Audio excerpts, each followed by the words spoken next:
Bueno, este es un proceso sumamente lento.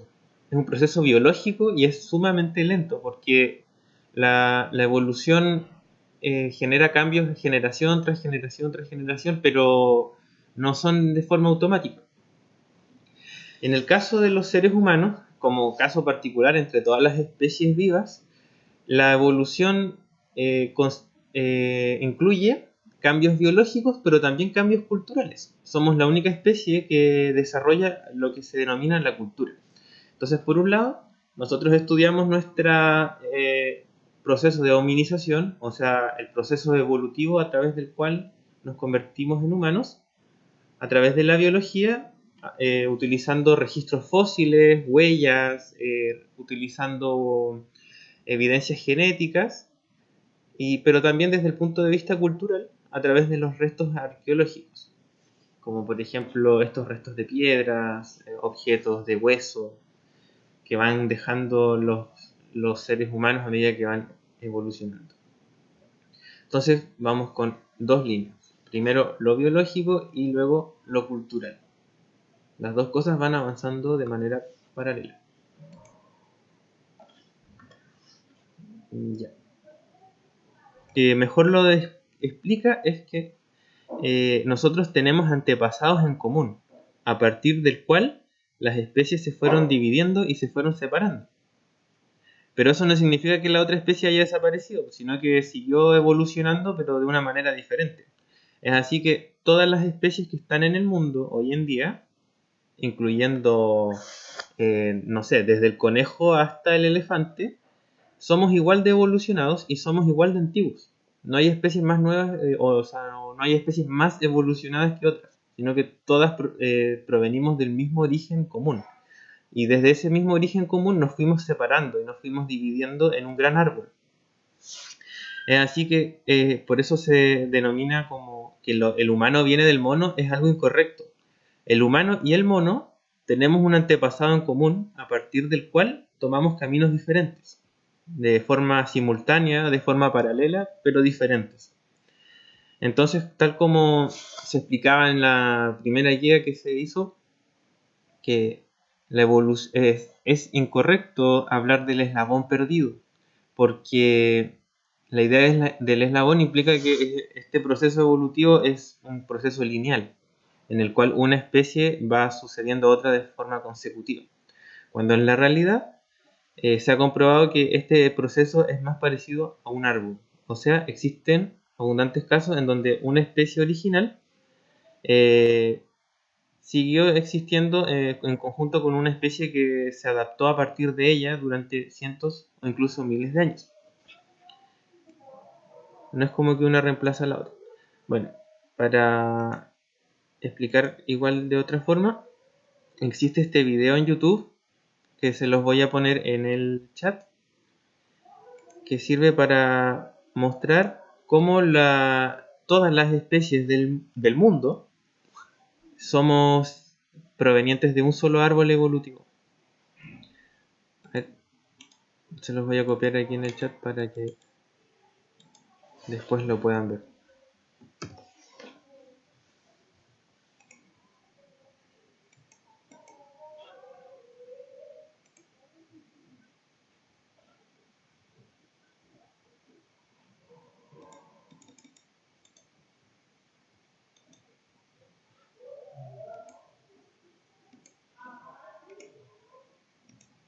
Ya.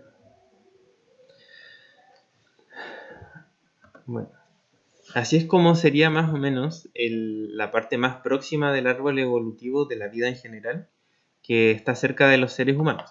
Ya, todas estas especies, desde el gorila hasta el orangután de Sumatra, tuvimos un antepasado común que vivió hace 14 o 15 millones de años atrás.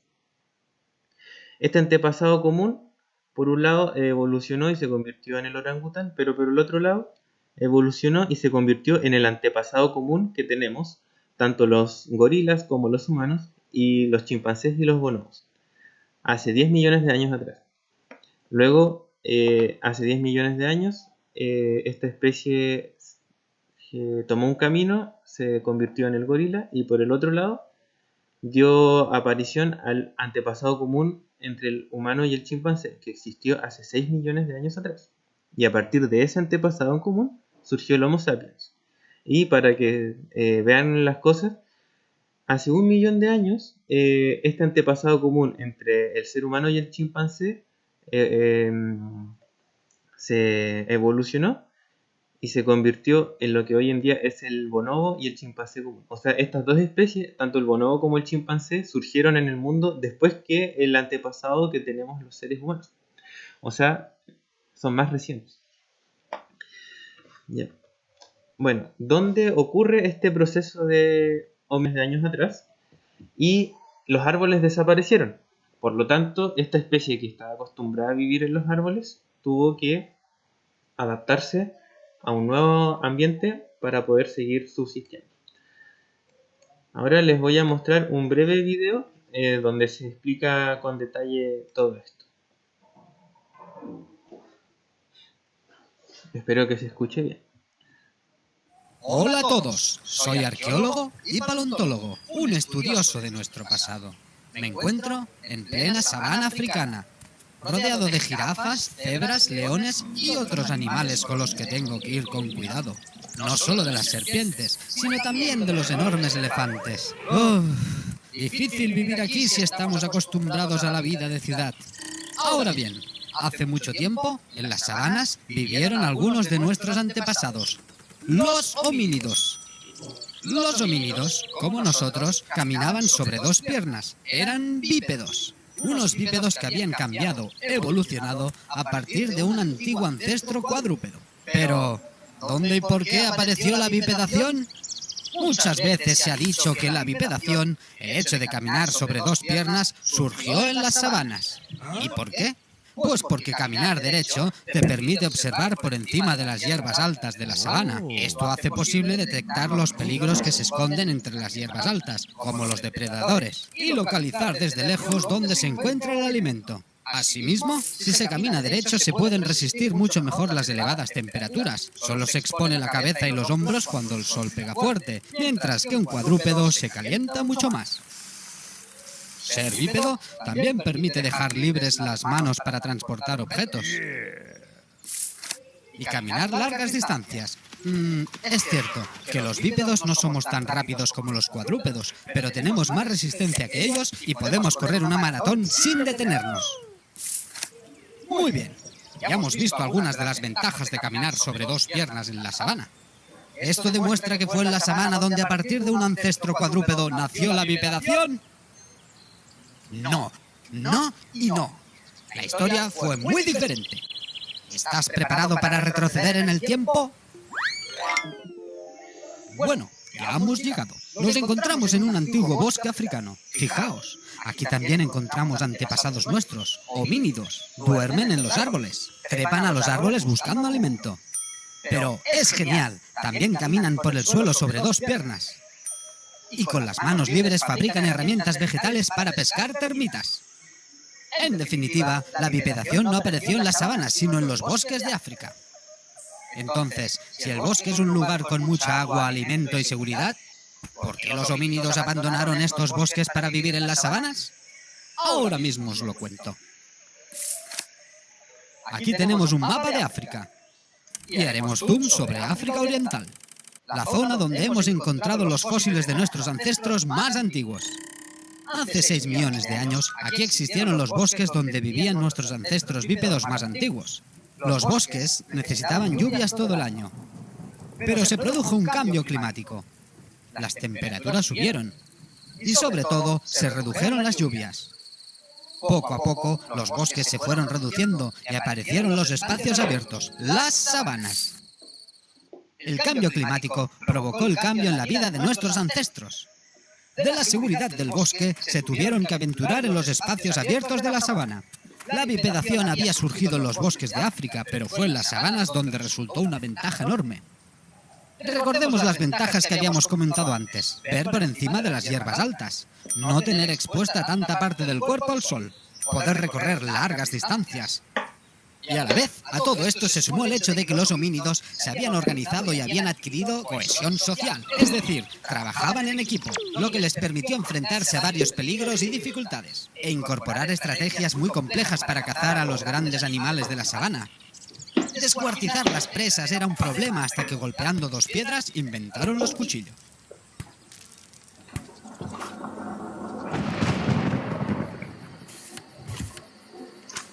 Por otra parte, el descubrimiento del control del fuego permitió cocinar los alimentos y hacerlos más digeribles.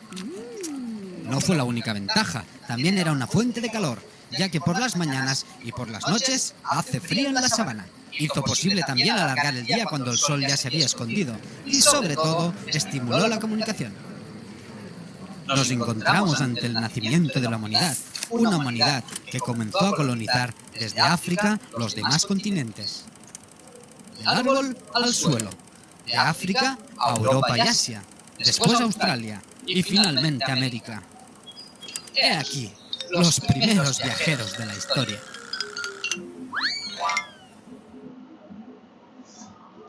Ya. Les quedan en dos piernas. Entonces quizás esa no sea la explicación más correcta. Pero bueno, en el futuro ya se va a descubrir más sobre el tema. Por hoy, la versión más como demostrada y más concreta es que los seres humanos se originaron a partir de simios que vieron que ya no había árboles en donde vivir, entonces tuvieron que empezar a caminar por el suelo. Y eso se debe a que también les servía para soportar mejor el calor, para poder ver mejor las presas. De hecho, nosotros somos una de las especies animales que es capaz de detectar mayor cantidad de colores. Solamente los pájaros pueden ver más colores que los seres humanos. Por eso no sé si han visto como vería un perro, los perros ven puros grises. Dicen, oh, ese gris es muy gris, y qué clase de gris es ese. Pero el ser humano detecta muchas variedades distintas de colores, porque está obligado a tener que estar siempre mirando y arrancando de todo. Bueno, esa fue la presión evolutiva que hizo que esta especie humana empezara a caminar por la Tierra y se bajara de... ¿Sí? Entonces, por eso los perros no le tienen miedo a la oscuridad, porque ya ven grises, ya ven gris. Claro, ven mejor en la oscuridad. Los seres humanos somos pésimos para ver en la oscuridad. Y es por eso mismo, porque nosotros sacrificamos nuestra capacidad de ver en la oscuridad a favor del poder ver muchos colores. Nos sirvió más para sobrevivir. Somos un animal diurno, no nocturno.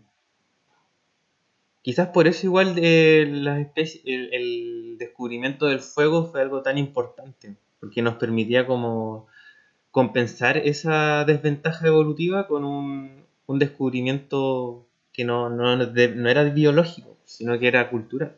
Pero eso lo vamos a ver más adelante. Espérenme un poquito. Ya, este video ya fue. No, detente. Ya. Como aparece en la película, pero sí está basado en esta isla que es real, que es la isla de las Flores, en Indonesia. Es un lugar que es pequeño, ¿no es cierto? Es un pequeño mundo al cual llegó una especie que derivó del Australopithecus, este primer ser que empezó a caminar en dos piernas, que se llamaba el Homo erectus. El Homo erectus pasó desde el continente asiático, por acá, se bajó por aquí y llegó hasta la isla de las Flores. Pero una vez llegado a la isla de las Flores, este nuevo ambiente obligó a que esta especie que venía ya desde Asia tuviera que cambiar y evolucionó para adaptarse a la pequeña disponibilidad de recursos y a la pequeña disponibilidad de espacio geográfico que tiene esta isla.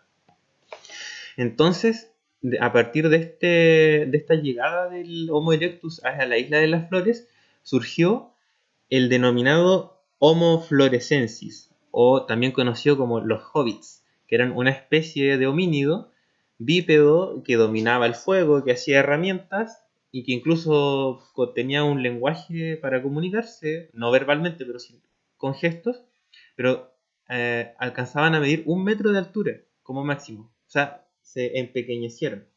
Pero no solamente eran pequeñitos, sino que eran proporcionadamente pequeñitos. O sea, eran como los Oompa Loompas. Y en esta misma isla, esta especie del Homo floresiensis, que evolucionó a causa de estos factores geográficos de la isla, convivió con otras especies que tuvieron un proceso similar. Por ejemplo, con elefantes enanos. Entonces acá tenemos una imagen en la cual vemos a los Homo floresiensis o los hobbits peleando contra un elefante que es minúsculo.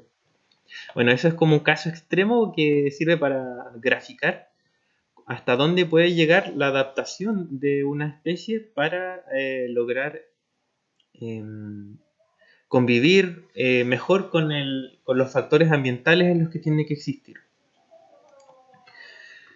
Bueno, ¿cuáles fueron estos caminos? Desde ahí se abre el camino para la creación de herramientas, para la utilización de armas, para la comunicación a través de gestos con las manos, que es la primera forma de comunicación universal que tenemos nosotros. Antes de que existiera el lenguaje hablado, existía la comunicación a partir de gestos con los brazos y con las manos, que es una forma de comunicación que igual desarrollan en cierta medida los gorilas y los chimpancés, pero nunca tan avanzado como los seres humanos. Bueno, un segundo cambio que se vio también favorecido por el descubrimiento del fuego y por el cambio en la alimentación fue el incremento constante de la capacidad craneana. O sea que gracias a los distintos cambios que se vivieron durante este proceso de hominización, como la liberación de la mano, como la utilización de armas, la especie fue siendo capaz de alimentarse mejor y por lo tanto eso redundó en que iba a tener un incremento en el desarrollo de su cerebro. Y a medida que más se iba desarrollando el cerebro, mejor alimentación podía tener y más se desarrollaba el cerebro, entonces era como un proceso constante. Por eso, a medida que vamos como viendo distintas especies de la evolución humana, el cerebro es cada vez más y más grande. Finalmente, el último cambio biológico y el más reciente es el desarrollo de la capacidad del lenguaje y el pensamiento. Y esto ocurre hace aproximadamente unos 70.000 años. O sea, súper poco tiempo atrás, la especie empieza a hablar y a manejar ideas abstractas también. Ahí eso lo podemos ver evidenciado en el arte prehistórico, ¿no es cierto? En la escultura, en la pintura rupestre. Pero esto se debe a un cambio biológico que se ve relacionado con el desarrollo del cerebro. Entonces, estos son los tres principales cambios: bipedestación, incremento de la capacidad craneana, y el desarrollo de la capacidad del lenguaje y el pensamiento. Hacemos dos. Y los objetos que creamos para poder vivir mejor en el mundo. Y también se denomina cultura a la capacidad no solo de crear estos objetos, sino que también de transmitirlos a los que vienen después. Por eso la cultura es un proceso acumulativo. Cada vez es más y más y más. En un nivel cultural, nosotros podemos clasificar el tiempo de la evolución, culturalmente hablando, en estos dos grandes periodos. Bueno, primero tenemos el paleolítico y el neolítico, que en su conjunto son la prehistoria. Se le dice prehistoria porque no existía la escritura todavía. Y luego viene la historia. Ahora, si nosotros comparamos la duración de estos procesos, nos damos cuenta que la historia es minúscula si la comparamos con la duración del neolítico. Y a su vez el neolítico es minúsculo si lo comparamos con la duración del paleolítico. El paleolítico, entonces, este es el primer periodo cultural que tuvo la especie humana y se origina con los primeros objetos que son atribuidos a la acción humana, que son las primeras herramientas de piedra, que se sitúan entre los 2 y 3 millones de años de antigüedad, a partir desde el presente. Bueno, este primer objeto cultural, que son las herramientas de piedra, fueron creadas por el Homo habilis, y luego fueron siendo perfeccionadas por todas las demás especies que le siguen a continuación. Bueno, se cree que estas primeras herramientas de piedra le habrían permitido a esta especie acceder a alimentos que no eran accesibles solo con su cuerpo sin tener una herramienta que les permitiera tomarlos. Por ejemplo, cuando se crea la lanza, el ser humano y sus antepasados son capaces de cazar un animal y de matarlo, cosa que antes no podían hacer. Por lo tanto, estas herramientas permitieron aumentar el consumo de carne, por ejemplo. El segundo hito más importante del desarrollo cultural de nuestra especie durante este periodo paleolítico, que es el más extenso de la historia de la humanidad y durante el cual se da gran parte de la evolución biológica también, es el descubrimiento y el dominio del fuego, que sucedió aproximadamente hace 1.7 millones de años y fue controlado por todas las especies desde el Homo erectus en adelante. ¿Qué permitió el fuego? El cocinar los alimentos, destinar menos tiempo a masticar y por lo tanto más tiempo a hacer otras cosas. Se cree también que al cocinar los alimentos y dejarlos como más blandos, el ser humano ya no necesitó tener una mandíbula tan fuerte y su cabeza le permitió dedicarle más espacio al desarrollo del cerebro. Si ustedes se fijan, los simios, los monos, tienen unos dientes gigantes y tienen unos como músculos para masticar que son enormes, porque ellos comen las ramas crudas y se pasan el día entero comiendo ramas y masticándolas. Y eso le quita espacio al desarrollo que le podrían dedicar a la parte del cerebro, sacrificando los músculos de la masticación. Bueno, en tercer lugar tenemos el desarrollo de las primeras formas del lenguaje gestual. Se cree que fue hace unos 300.000 años atrás. Por ejemplo, esto de acá, que vemos ahí. Los primeros enterramientos de ideas religiosas, que ya nos están hablando de cierta preocupación por el pensamiento y por ideas abstractas sobre el más allá, datan de hace unos 100.000 años atrás aproximadamente. Se cree que la primera especie en dedicarle interés a esto fue el Homo neanderthal. Y finalmente tenemos el arte rupestre, que ya es una evidencia de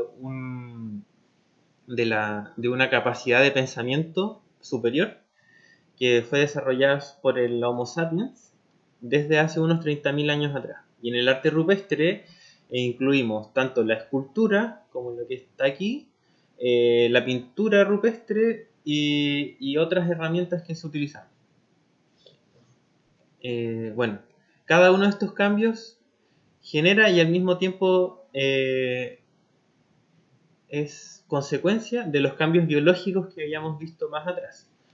Por ejemplo, la bipedestación permitió que el Homo habilis pudiera liberar sus manos y dedicarse a la creación de herramientas.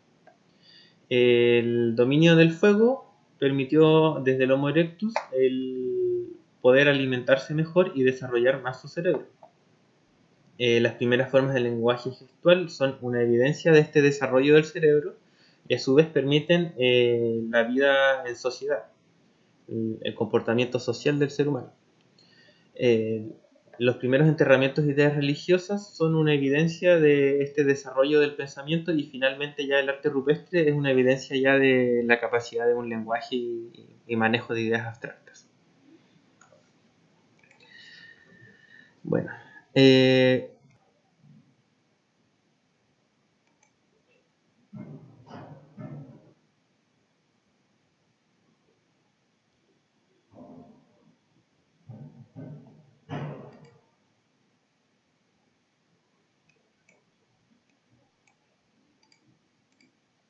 ya. Necesito saber si me están escuchando o están viendo lo que les estoy mostrando, ¿ya?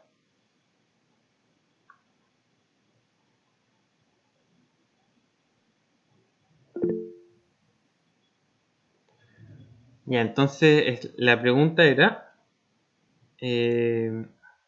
especialmente para quienes estén con su guía número 4 pendiente, y a partir de lo que vimos recién, ¿cuáles eran esta especie de homininos que son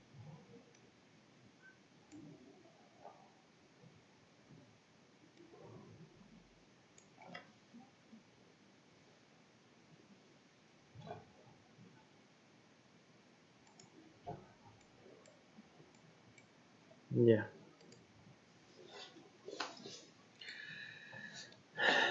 Miren,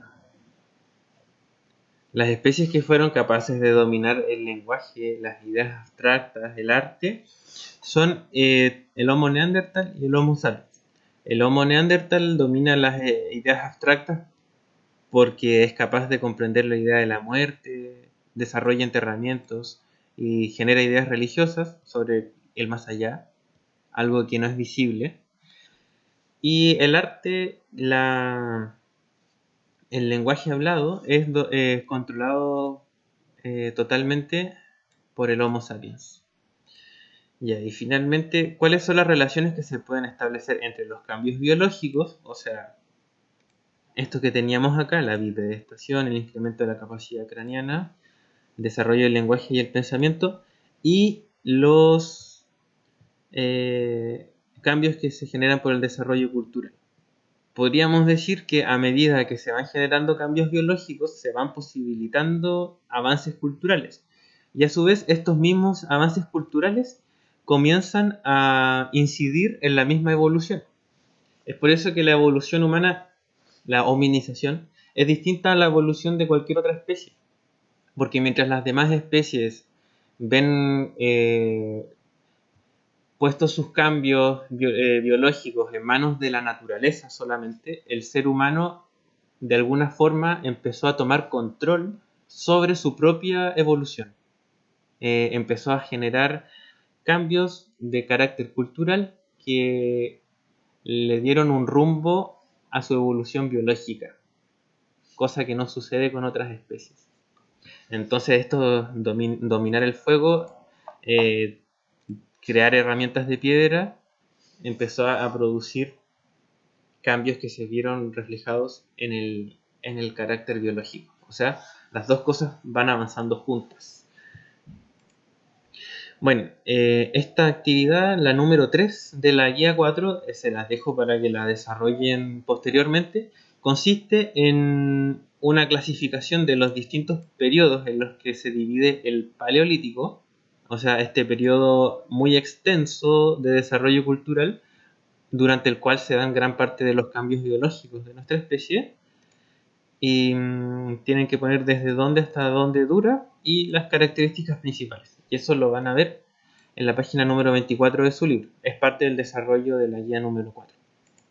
Ahora me gustaría pasar a esta parte que es bastante importante, que es la revolución cognitiva del ser humano. Bueno, cuando el ser humano va evolucionando, llega hasta estos cambios culturales y biológicos, desencadenan finalmente la revolución cognitiva, que es el cambio biológico más reciente que ha vivido nuestra especie y se relaciona con esta capacidad de comunicarse con palabras y de tener ideas religiosas, de tener ideas abstractas y generar arte. Se los explicaba en esta guía a partir de lo que sucedía con el encuentro entre los Neandertal y los Homo sapiens. A partir de las diferencias que tenían estas dos especies, nosotros vamos a ver cuáles eran, en qué consiste la revolución cognitiva y cuáles son las ventajas que esta revolución cognitiva permitió. Bueno, les leeré entonces esta información para que después respondamos las preguntas. En primer lugar, se habla aquí que los neandertales y los Homo sapiens convivieron durante alrededor de 10.000 años en la península ibérica, actualmente España y Portugal. O sea, esto refuerza la idea de que la evolución no es algo lineal, sino que es algo ramificado, y por lo tanto, dos especies que evolucionaron a partir de un ancestro común perfectamente pueden convivir al mismo tiempo.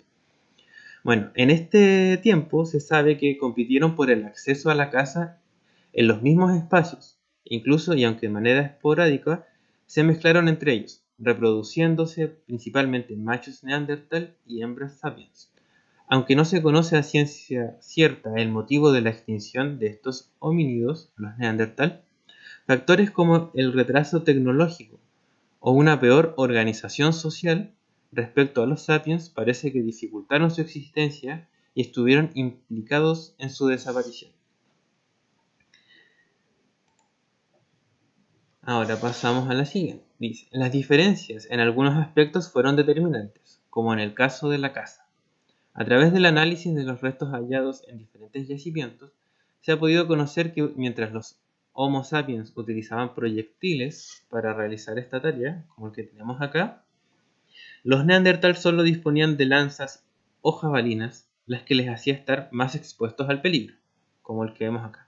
O sea, los Neandertal tenían que acercarse a la presa para poder cazarla, mientras que el Homo sapiens lo podía hacer de más lejos. De hecho, es muy frecuente en los restos Neandertal encontrar huellas de muchos accidentes relacionados con la caza, como fracturas en los brazos, en las piernas y en la cabeza. Otro de los factores que dificultó la pervivencia de los neandertales es que sus grupos eran más reducidos que los de los sapiens, entre 18 y 25 individuos frente a 30 y 40.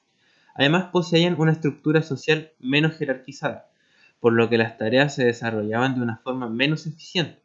Si bien durante los aproximadamente 80.000 años en los que poblaron la península ibérica evolucionaron y mejoraron sus hábitos, factores como estos les situaron en desventaja con sus homínidos competidores.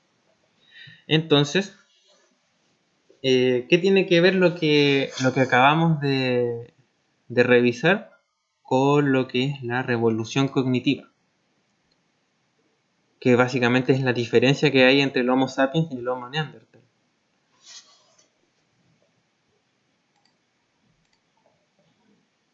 ¿Cuáles eran como las ventajas que tuvo el Homo sapiens frente al Homo neanderthal?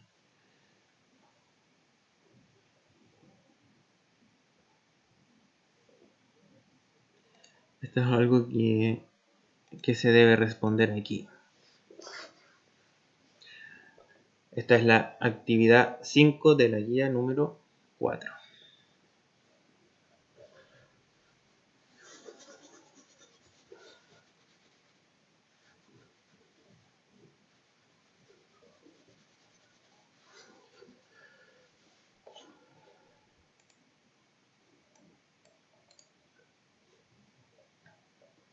Ya.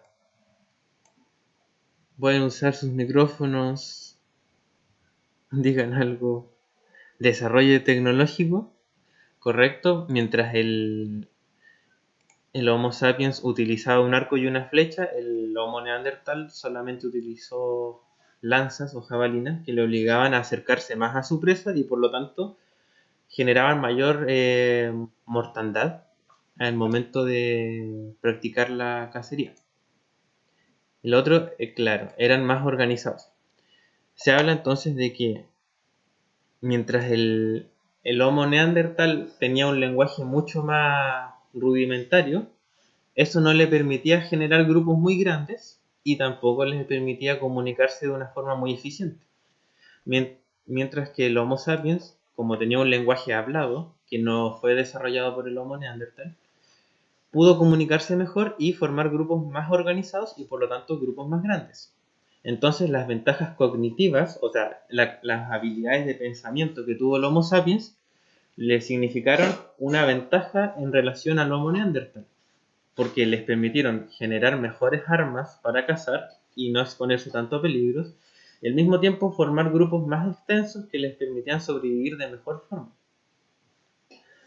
Entonces eso fue básicamente la revolución cognitiva, esta habilidad de pensar y de comunicarse a través del lenguaje, el rasgo evolutivo que le permite a esta especie sobrevivir, mientras que el Homo neandertal no lo puede hacer.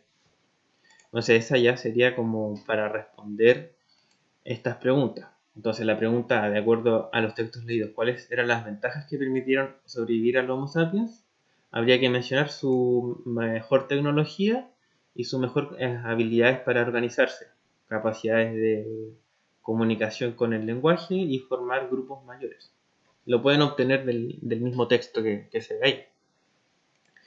Y la segunda es ¿por qué los Homo sapiens eran capaces de formar grupos más grandes que los Neandertal? Eso se debe a que su comunicación era mucho mejor. Por lo tanto, sus organizaciones eran más complejas y al hacerse más complejas podían armar grupos más grandes. Pasemos aquí. Acá hay otro texto que sirve para desarrollar la actividad número 5. Se los voy a dejar para que ustedes lo vayan desarrollando después.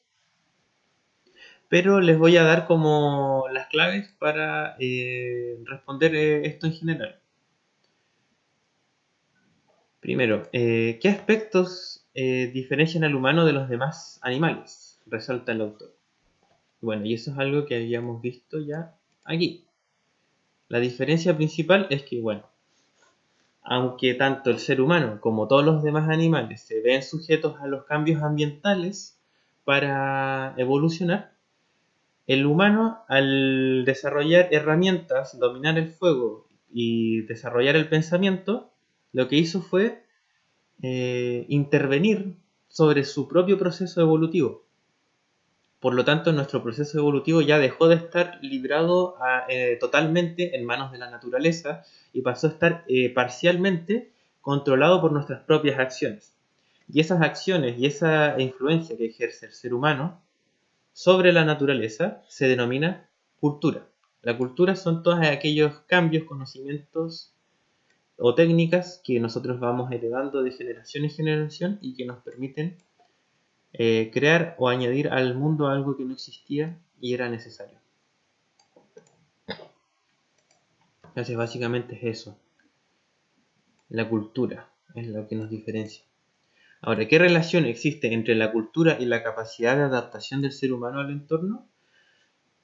Tal como dice el texto acá, el ser humano no necesita esperar a que la evolución le permita naturalmente adquirir ciertas capacidades, sino que al crearlas por su propia cuenta se puede acelerar ese proceso.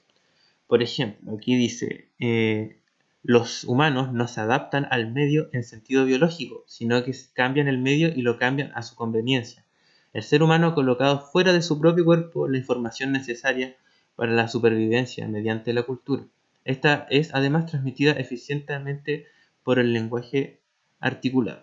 O sea, si nosotros no podemos volar, hacemos aviones. Si nosotros no tenemos grandes garras ni colmillos, hacemos puntas de lanza y las usamos para cazar a nuestras presas.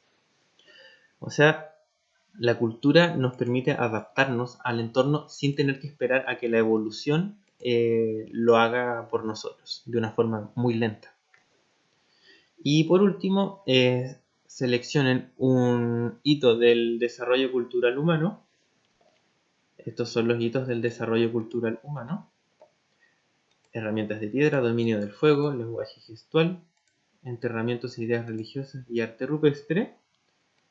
Y expliquen de qué forma este hito contribuye a la supervivencia de la especie humana durante el Paleolítico. Bueno, eso te lo dejo para que lo desarrollen en el momento que puedan. Preferentemente ahora mismo. Ustedes ahí tienen que escoger entonces cómo, por ejemplo, las primeras herramientas de piedra contribuyeron a que la especie humana pudiera sobrevivir y desarrollarse durante el periodo paleolítico. O puede ser, no sé, el dominio del fuego, las ideas religiosas, lo que más les interese a ustedes, tienen que escogerlo. Ya, eso es en lo que consiste el desarrollo de la guía número 4. Espero que... muy bien. Ahí vi una respuesta. Espero que esta guía número 4 la realicen y me la entreguen en el plazo en que se les ha indicado en el correo que les envié para los estudiantes que tengan pendientes. Bueno, y a los estudiantes que ya la hayan hecho, aprovechen nomás esto para repasar estos contenidos. Ahora continuaremos con el segundo tema, que sería de la guía número 5. Trata sobre la dispersión de la especie humana por el mundo. Bueno, lo que se muestra acá es la primera actividad de la guía número 5, que consiste simplemente en identificar cuál fue este recorrido que siguió la especie humana alrededor del mundo en su proceso evolutivo. Obviamente ayudado por los avances culturales que se iban generando. Es muy probable que la especie humana no haya logrado salir de su hábitat original si no hubiese tenido esta capacidad de crear herramientas, armas, dominar el fuego. Nuestra especie se logró adaptar a prácticamente todos los ecosistemas porque fue capaz de manipular el ecosistema en su propio beneficio. Bueno, lo que vemos acá es la secuencia que habría seguido este viaje de la especie humana. Primero, la especie humana surge acá hace 200.000 años atrás. Concentrémonos en el color rojo. En África tenemos el hábitat original del Homo sapiens. El primer lugar al cual llegó el Homo sapiens después de salir de África fue el Medio Oriente. Desde ahí se trasladó hacia India, hacia el continente asiático, China. De ahí pasó a Oceanía, Europa, hace unos 40.000 años atrás. Y finalmente, según lo que se cree, hace unos 12.500 años atrás, se genera un puente de tierra entre Asia y América debido a la disminución del nivel del mar, y habría sido el primer ingreso de la especie Homo sapiens al continente americano. Ahora, en estos otros colores podemos ver que cuando el Homo sapiens se fue extendiendo sobre Asia y sobre Europa, se encontró con que había otras especies que habían salido de África y que se habían expandido sobre esos continentes adaptándose a los ecosistemas antes que llegaran. Por ejemplo, el Homo erectus ya habitaba gran parte de África, el Oriente Medio, y también habitaba el este de Asia antes de que llegara el Homo sapiens.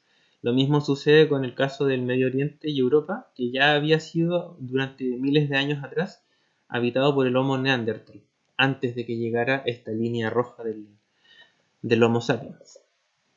Entonces, utilizando este mismo mapa o el que ustedes tienen en la página 18 y 19 de su libro, pueden completar el siguiente cuadro. Lo que tienen que hacer aquí es ordenar secuencialmente cuáles habrían sido los territorios que fueron habitando el Homo sapiens y la fecha estimada en la cual llegó. Comenzando por África, obviamente, hace unos 200.000 años, luego seguiría el Medio Oriente, el este de Asia y hasta finalizar con el continente americano, que sería como ya el último. Bueno, en eso consiste esa actividad. Bueno, no es mucho más complejo que eso. Ahora me gustaría pasar al tema siguiente. Bueno, esto se lo dejo para que lo desarrollen y lo entreguen a más tardar en el plazo que se indicó en el correo que les envié, para que no se vayan quedando tan atrás. Bueno, el siguiente tema es el poblamiento de América. Respecto al poblamiento de América, se nos ha hecho creer que en esta única teoría, que es la que se muestra en todos los mapas y en todas las principales fuentes, que hubo una sola ruta de ingreso al continente americano, y esta fue desde Siberia, en el extremo este de Asia, pasando hacia Alaska, por el estrecho de Bering. Si bien esta es una teoría bastante acertada, no es la única. La teoría que habla sobre este único paso desde Siberia hacia Alaska en una época en que el nivel del mar estaba bajo debido a la glaciación, muchos cursos de agua que ahora parten en las montañas, pasan por ríos y desembocan en el mar, se congelaron. Por lo tanto, el agua se empezó a almacenar en forma de hielo y no estaba llegando al océano. Eso lo que produjo fue que el nivel del agua del mar fuera inferior y por lo tanto estos continentes estuvieran conectados por tierra. Bueno, esa glaciación que permitió esta disminución del nivel del mar ocurrió hace unos 12.500 años atrás. Esa fecha es importante para recordar. Hace 12.500 años atrás, entonces, se habría abierto esta ruta, la del puente de Bering, y habría permitido el ingreso de la población en un sentido desde el norte hacia el sur, desde Asia hacia América. La principal evidencia que se toma para respaldar esta teoría es el sitio arqueológico Clovis, que está en América del Norte. Me parece mucho que está en Nuevo México, Estados Unidos, cuya datación es de hace unos 10.000 años atrás. O sea, siempre se creyó que esta había sido la ruta que siguieron los seres humanos, el Homo sapiens, para llegar a América. Desde Siberia saltaron a Alaska por un puente de tierra que se abrió hace 12.500 años atrás. Y fin del tema. Ahora, a lo largo del siglo XX, años 1970, 1980 y hasta la actualidad, empezaron a surgir cada vez más y más sitios arqueológicos que tenían una antigüedad superior a los 12.500 años de antigüedad que tiene este puente de tierra. Entonces empezaron a generarse preguntas, porque ¿cómo sería posible que hayan sitios arqueológicos que en primer lugar son anteriores a la apertura de este puente de tierra? Y en segundo lugar, estos sitios arqueológicos, además de ser más antiguos que la apertura del puente de Bering, estaban ubicados al otro lado del continente americano. El caso más extremo es el sitio Monteverde, que tiene una antigüedad de 33.000 años. O sea, 20.000 años antes de que se pudiera entrar por el estrecho de Bering, ya había seres humanos al otro lado del continente, o sea, 10.000 kilómetros al sur. Entonces, eso demostraba dos cosas. La primera, que entraron personas antes que se abriera el estrecho de Bering, y la segunda es que entraron personas por otras vías, porque la ubicación de estos sitios arqueológicos hace que sea imposible pensar que el único camino de llegada del ser humano haya sido desde el norte hacia el sur, sino que también pudo haber sido desde el sur hacia el norte o desde el Océano Pacífico, desde el Océano Atlántico, desde muchos lados y direcciones distintas. Entonces estos nuevos descubrimientos hacen creer en la teoría del poblamiento temprano. Esta teoría surge a partir de estos nuevos descubrimientos arqueológicos que son anteriores al puente de Bering y además están ubicados al sur de América.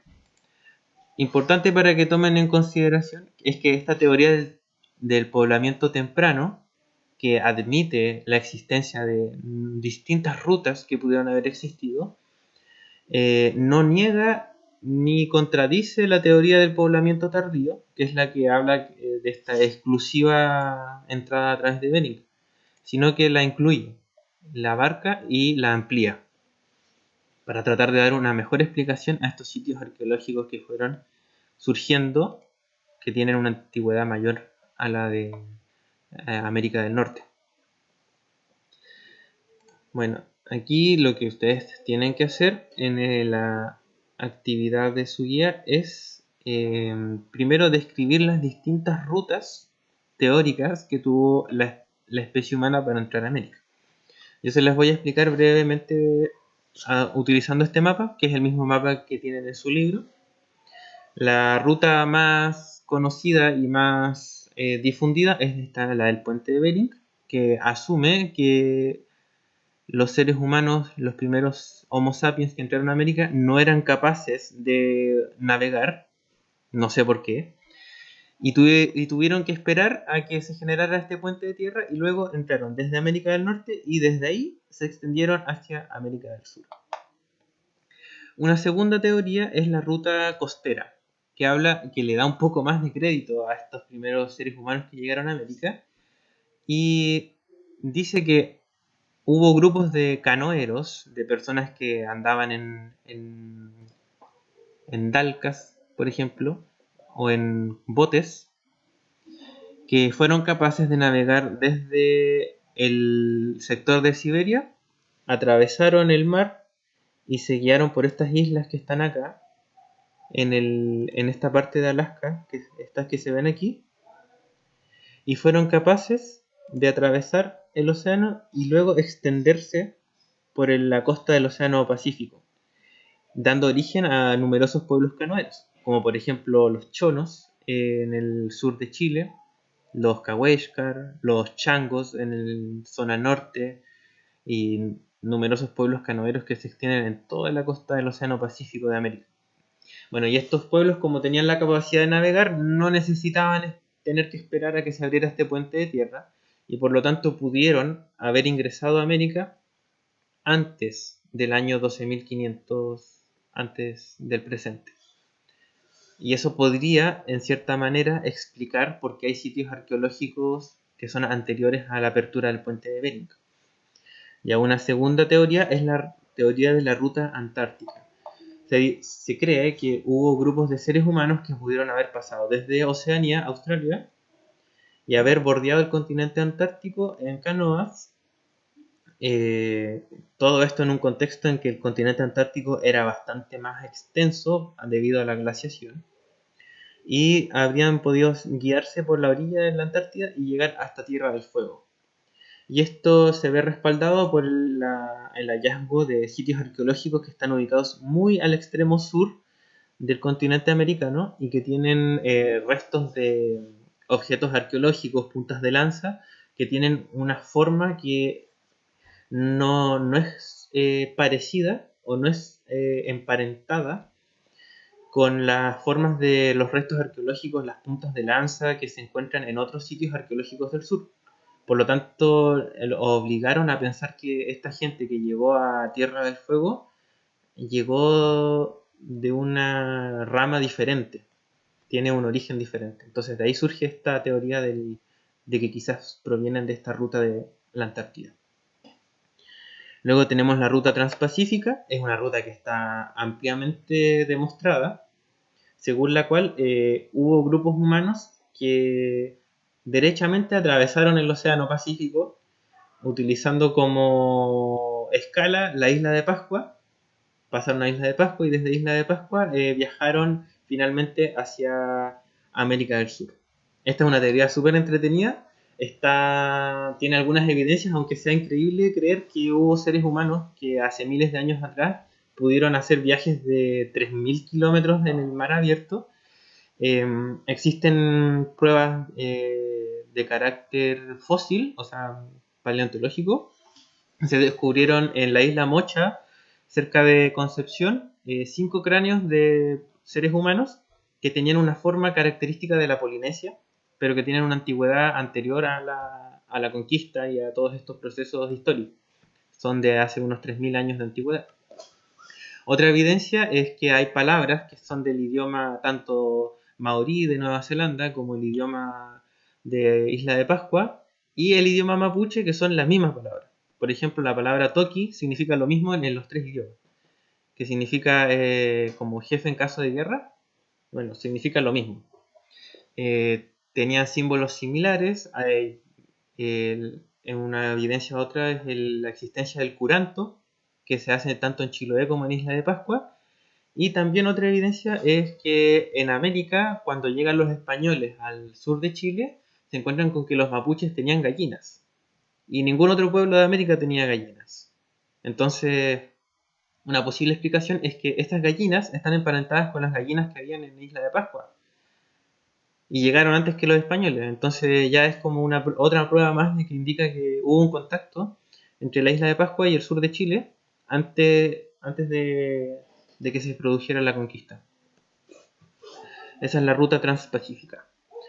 Y bueno, finalmente tenemos a la ruta atlántica, que es esta de acá, que sirve para darle explicación a algunos sitios arqueológicos que se encuentran por este lado de América, el lado del Océano Atlántico, y que dicen que bueno, los seres humanos que la siguieron pudieron haber sido navegantes que pasaron desde Europa y hicieron escala en Islandia, Groenlandia y finalmente llegaron al continente americano a poblarlo desde este otro lado.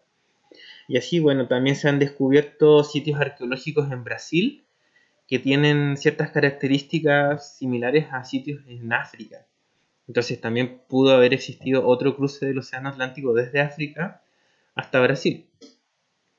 Al final, a medida que ha ido pasando el tiempo, esta teoría única del poblamiento de América desde Asia hacia Alaska se ha demostrado que no es la única, sino que al final América fue poblado desde todos lados y en épocas muy anteriores a lo que se creía.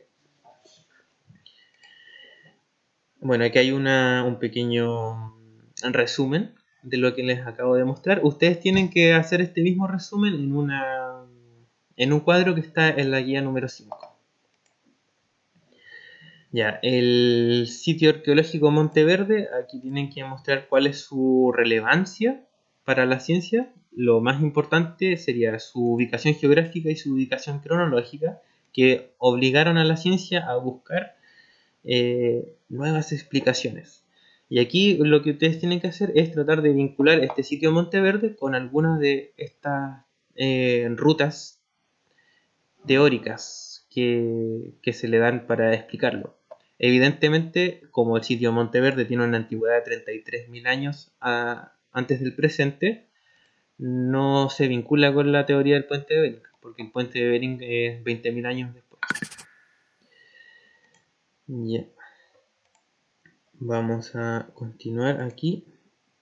Ya aquí está el cuadro en el cual ustedes tienen que hacer el resumen de las distintas teorías. Tienen que buscar similitudes y diferencias. Por ejemplo, hay teorías que son terrestres, hay teorías que son de pueblos navegantes.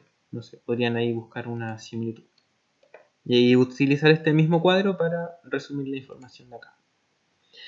Ya, y bueno, finalmente la penúltima actividad de la guía número 5 consiste en seleccionar una de las teorías del poblamiento temprano de América, o sea, la del puente de Bering no, porque esa es del poblamiento tardío, y decir, bueno, qué les llamó la atención de la ruta. Si tuvieran que traducir el recorrido de la ruta 3 en 3 puntos geográficos, ¿cuáles serían? Por ejemplo, si yo escojo la ruta transpacífica, mi punto de partida podría ser, no sé, el este de Asia, el punto medio sería Isla de Pascua y el punto final podría ser, no sé, Perú o la Isla Mocha o la costa del sur de Chile.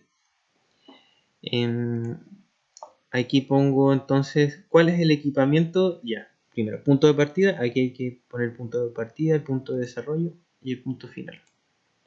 Y acá, ¿qué equipamiento crees que prepararon las personas en su punto de partida? ¿Cómo fue el viaje? Bueno, eso lo tienen que ir haciendo siguiendo las instrucciones que se dan directamente en la guía.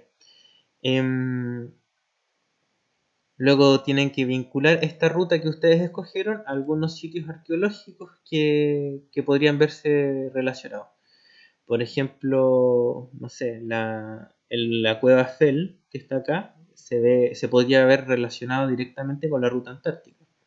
Y si ustedes ven la antigüedad de la cueva Fell, dice 11.000 años antes de Cristo, entonces ahí podrían inferir la antigüedad. Ya, las preguntas finales de esta guía 5 en realidad es una pregunta dividida en 3 partes. La primera es, ¿han cambiado las ideas en torno al poblamiento de América? O sea, ¿existe una teoría fija y se ha creído lo mismo siempre sin ningún cambio o han habido diferencias? La segunda es, ¿cuáles son los motivos que nos han hecho buscar nuevas respuestas? O sea, este surgimiento de sitios arqueológicos que era inexplicable a partir de la teoría del puente de Bering. Y la tercera es que ¿existe ya un conocimiento acabado y definitivo sobre el poblamiento de América o es un tema abierto que todavía no se ha explicado del todo? Yeah. Y bueno, acá finalizo mostrándoles un cuadro resumen de todo, de lo que vimos en esta clase. Vemos acá el aspecto biológico y el aspecto cultural. Son dos cosas que van avanzando de manera simultánea y solidaria entre ellas. En el aspecto biológico identificamos 5 especies que fueron evolucionando de forma sucesiva, pero no consecutiva. O sea, El Australopithecus siguió existiendo cuando existía el Homo habilis, y a su vez el Homo habilis convivió con el Homo erectus, y el Homo erectus incluso vivió hasta la época del Homo sapiens. Cambios biológicos que vemos acá, bueno, el Australopithecus y el Homo habilis tenían un cerebro de 680 centímetros cúbicos. El Homo habilis fue el primero en desarrollar las herramientas, le permitió comer más carne. El Homo erectus descubrió el fuego y probablemente eso explica que su cerebro haya aumentado de tamaño en relación a las especies anteriores.